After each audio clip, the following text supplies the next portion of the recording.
여러분, 어느 대학에 수시 원서 접수할지 정하셨나요? 영상 촬영일을 기준으로 2025학년도 수시 모집 원서 접수가 한 달도 채 남지 않은 상황인데 이미 다 정한 학생도 있을 거고 아직 정하지 못해서 고민하고 있는 학생도 있을 거예요. 올해 수시 모집의 비중은 79.6%로 거의 80%에 육박하는데 최근 5개년간 가장 높은 선발 비율이라고 합니다. 그만큼 대부분의 학생들이 수시로 대학에 들어가는 시대라고 해도 과언이 아닐 텐데요. 그럼 수시 원서를 어떻게 쓰면 좋을지 가장 현실적인 방법을 말씀드려 볼 테니 이 영상을 보고 합격하셨으면 좋겠습니다. 참고로 특별한 비법은 없습니다. 결국 여러분들이 어떻게 준비하느냐에 따라 같은 생기부라 하더라도 전혀 다른 결과를 가져오게 될 것이고, 저는 여러분들이 합격하는 데에 있어서 반드시 준비해야 되는 과정에 대해 제가 아는 것을 진심으로 말씀드릴 거예요. 그리고 이 영상은 아직 수시 모집으로 어떤 대학을 써야 하는지 정하지 못한 학생들을 위해 제작되었습니다. 1, 2등급의 학생들이나 분명한 목표의식을 가지고 있는 학생들은 입시에 관심이 많기 때문에 대부분 제가 말씀드리는 내용을 이미 준비하셨을 가능성이 높아요. 어느 대학을 써야 할지 아직도 막연해하거나 잘 모르겠다는 친구들이 보면 유익한 영상이 될 것이며, 이미 정한 학생이라 하더라도 혹시나 놓친 부분은 없는지 영상을 통해 꼭 확인해 보시면 좋을 것 같아요. 합격을 위한 자신만의 수시원서 접수 전략. 그럼 시작하겠습니다. 먼저 수시 모집 전형은 학생부 교과, 학생부 종합, 논술, 실기로 나누어 볼 수 있는데, 이 영상에서는 학생부 교과와 학생부 종합에 대하여 이야기해 보도록 하겠습니다.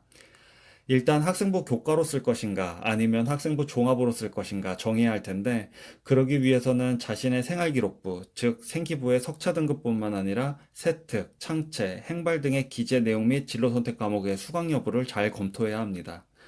만약 생기부가 자신의 희망진로 분야에 맞게 잘 작성되어 있다고 판단된다면 학종을 고려해 볼 만하고, 자신의 생기부에 기재된 내용이 뜬구름 잡는 식으로 구체적이지 못하다거나 혹은 생기부에 기재된 희망진로와 전혀 관련이 없는 학과를 지원하려 한다면 학종보다는 교과로 지원하시는 것이 좋습니다. 보통 학종은 학업 역량, 진로 역량, 공동체 역량으로 나누어 지원자의 생기부를 평가합니다.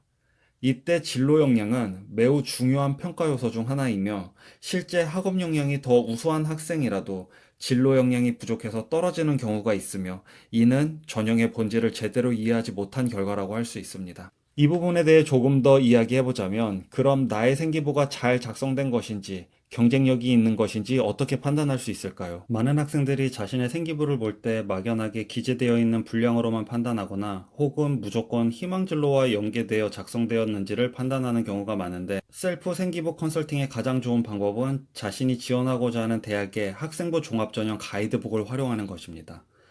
학종을 시행하는 대학은 대부분 자체 학종 가이드북을 발간하는데, 그 내용을 보면 어떻게 생기부를 평가하는지, 각 학과마다 전공 관련 교과목은 무엇인지, 합격생의 생기부 사례는 어떠한지 정말 자세하게 제시되어 있어요. 우리 대학은 이런 학생들을 선호합니다. 우리 대학은 이런 학생들을 선발할 거예요. 라고 알려주는 학종 가이드북.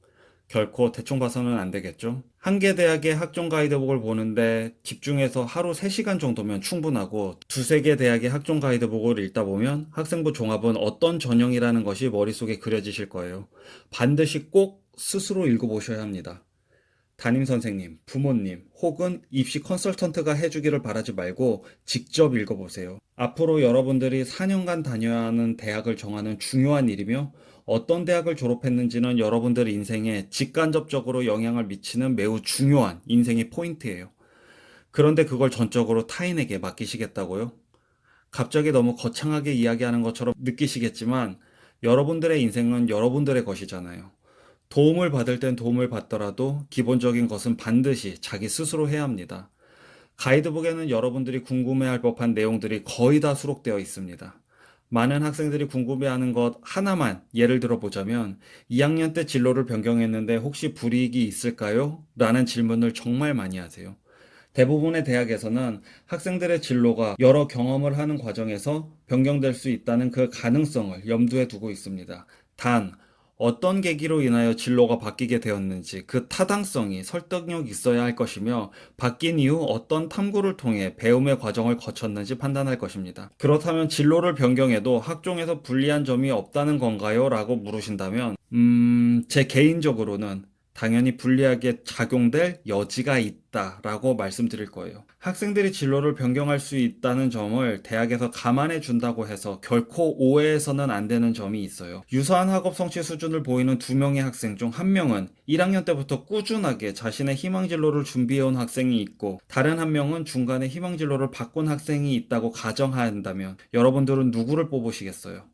저라면 전자를 뽑을 확률이 클 것 같아요. 이 부분에 대해서 여러분들이 잘 해석해야 할 점은 1학년 때부터 3학년 때까지 꾸준하게 자신의 진로를 묵묵히 준비해온 학생보다 중간에 진로를 변경한 내가 합격하기 위해서 어떤 노력을 추가로 하였는가?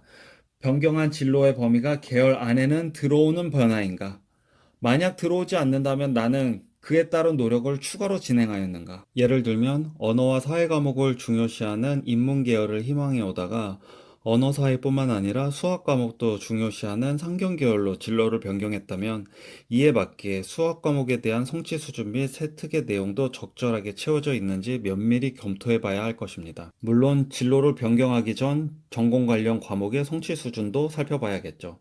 즉 희망 진로를 변경했다면 변경한 이유가 분명한 설득력이 있어야 할 것이고 변경한 희망학과에서 요구하는 전공 관련 교과목을 충실히 이수했어야 할 것이며 변경 후 나는 어떤 진로 탐구 과정을 경험하였는지에 따라 합격 여부가 결정될 것입니다. 마지막으로 다시 한 번 더 강조드리자면 자신의 생기부를 처음부터 끝까지 꼼꼼하게 읽어보신 후 학종 가이드북을 보면서 내가 그 대학에 적합한 인재인지 아닌지 한번 스스로 판단해 보세요.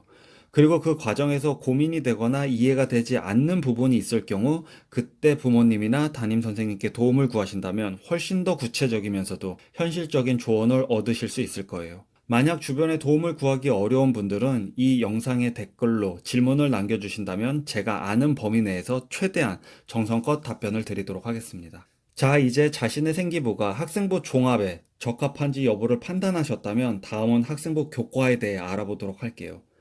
학생부 교과는 보통 석차 등급과 이수 단위를 통해 점수를 정량화하여 순위대로 합격생을 선발하는 전형입니다.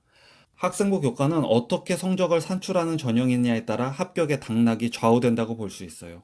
쉽게 말해 나의 내신은 2.5등급이야 라고 알고 있더라도 A대학에 지원하면 2.1등급이 될 수도 있고 B대학에 지원하면 2.8등급이 될 수도 있어요. 전과목을 다 반영하느냐, 상위 15개 과목을 반영하느냐, 상위 10개 과목만을 반영하느냐, 혹은 국영수 사과만 반영하느냐, 문과 계열 과목만 반영하느냐, 아니면 이과 계열 과목만 반영하느냐, 그리고 성취도로 표기된 진로 선택 과목을 석차 등급으로 환산해서 반영해 주느냐, 만약 진로 선택 과목을 반영해 준다면 A를 몇 등급으로 반영해 주느냐, 진로 선택 과목을 몇 과목까지 반영해 주느냐 등 자신이 취득한 결과가 최대한 유리하게 반영될 수 있는 전형을 찾는 노력을 부단히 해야 합니다.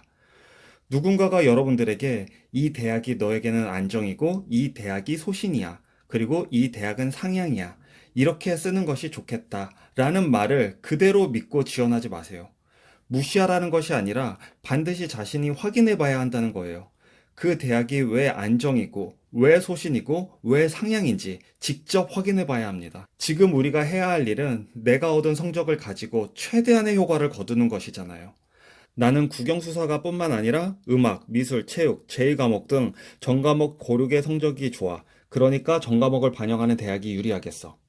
혹은 나는 과학 과목이 약하니까 과학을 제외한 국수, 영사만 반영하는 대학이 유리하겠어. 나는 3학년 1학기 때 너무 놀아서 3학년 1학기 과목이 반영된다면 대학 라인이 너무 떨어져. 그러니까 내가 제일 잘한 과목만 반영해주는 대학을 지원하는 것이 좋겠어. 내가 국영수사과 중 3등급이 15개 과목이니까 상위 15개 과목을 반영하는 대학 중심으로 알아봐야겠어. 이와 같은 확인 과정은 절대 그 누구도 대신해주지 않으며 해준다 해도 자기 스스로 한 것보다 더 정확할 수는 없어요.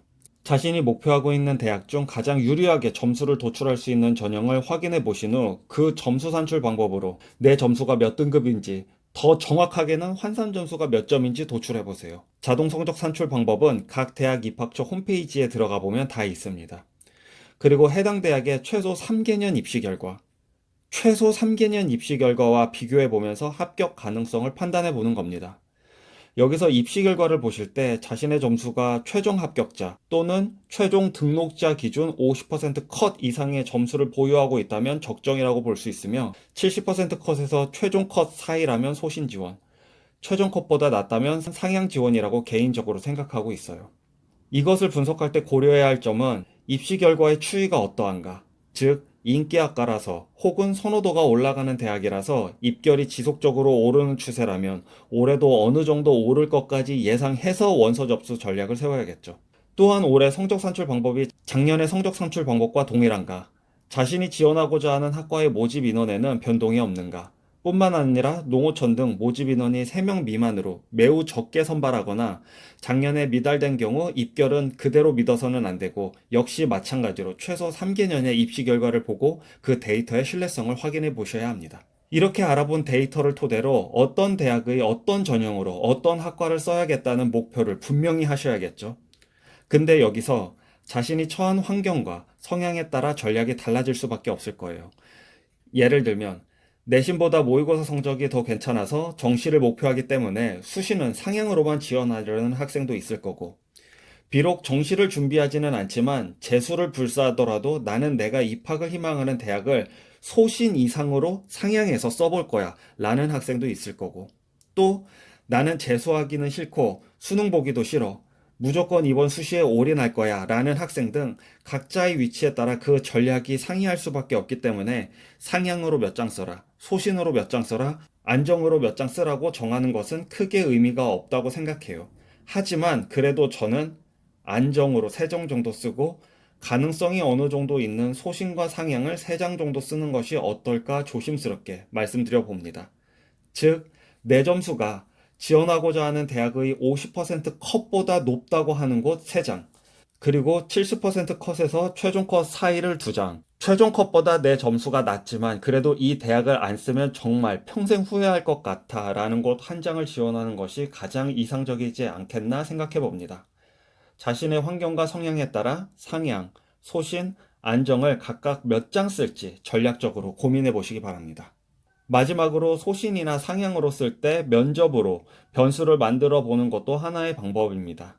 자신의 스토리가 탄탄하거나 자신감 있게 표현하는 능력을 가지고 있다면, 혹은 그렇게 준비할 수 있다면 면접을 고려해 보세요.